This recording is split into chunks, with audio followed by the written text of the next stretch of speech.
السلام عليكم، ازيكم يا حبايب قلبي؟ عاملين ايه؟ كل سنه وكلكم طيبين. وحشتوني جدا جدا. معلش ان انا اتاخرت عليكم في الفيديوهات، بس والله كنت مشغوله جدا، وانتوا عارفين بقى تجهيزات رمضان والتوضيب والتنظيف، فبصراحه انا اتطحنت. جايه لكم النهارده بفيديو، هي شويه حاجات كده جبتها النهارده بعد الفطار. نزلت يعني واشتريتها، وهي عن بلاستيكات كانت ناقصاني. اول حاجه هوريها لكم هي المنظمات دي. انا كنت وريتها لكم قبل كده في فيديو عباره عن صور. قلت لكم المنظمات دي حلوه جدا. بتحطيها في الفريزر في التلاجة بتاعتك، هي منظمات يعني للتلاجة وكده. حلوه جدا وبتشيلك حاجات كتير وبترتبلك وبتنظملك التلاجة. هتلاقوا الفيديو على القناه بتاعتي وفيها اشكال المنظمات. انا جبت المنظمات دي كده. كان سعر الواحد عامل 20 جنيه. جبت اللون ده، انا بحب اللون ده جدا. واشتريت كمان اللون ده. يعني انا اشتريت واحد لبني وتلاتة روز. مرضتش اجيبهم كلهم لون واحد، وبصراحة عشان انا مش بحب اللبني قوي فجبت منه واحد بس. تمام.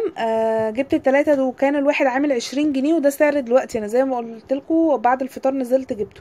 وفي الصغير منه، بس الصغير ما عجبنيش. جبت كمان الطبق ده. ده كده شكله جديد وحلو. ده عامل 15 جنيه. قلت حلو برضو، ينفع كمنظم يعني، وينفع ان انتي تحطي فيه خضار، ينفع تحطي فيه اكل، يبقى بلاستيكات المطبخ. كده انا بالنسبة للمنظمات والحاجات دي مش هجيب حاجة تاني. جبت كمان يا بنات معاكم الصفاية دي. انا عاملة المطبقية بتاعتي في البيت، يعني في الشقة بتاعتي عاملة المطبقية في المطبخ نفسه مع المطبخ. فانا جبت الصفايه دي اللي هتتحط على الرخامه علشان اصفي عليها. والحاجه لما تتصفى هشيلها في المطبقيه بالشكل ده.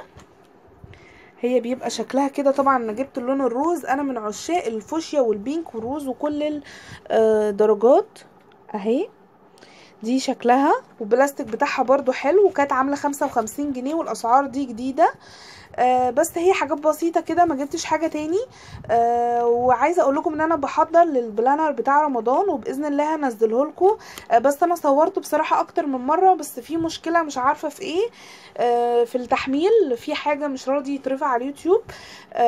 فانا باذن الله هصوره تاني وهنزله لكم، وباذن الله هيفيدكم.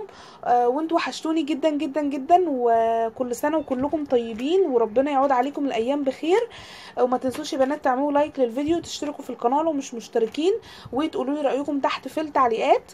وباذن الله هنزل لكم فيديو البلانر قريب جدا، احتمال النهارده او بكره باذن الله. وان شاء الله كل يوم هتلاقوني معاكم في رمضان. انا عارفه ان انا الفتره اللي فاتت ما كنتش بنزل فيديوهات كتير. بس معلش ان انا اتاخرت عليكم. انتوا عارفين بقى توضيبات رمضان وحاجات كتير ملعبكه كده. عايزاكم تقولي رأيكم تحت في التعليقات، وما تنسوش تعملوا لايك على الفيس عندي. وتتابعوني على الانستجرام، هتلاقوا اللينكات برضو تحت الفيديو. اشوفكم ان شاء الله في فيديو جديد. مع السلامة يا حبايب قلبي، كل سنة وكلكم طيبين.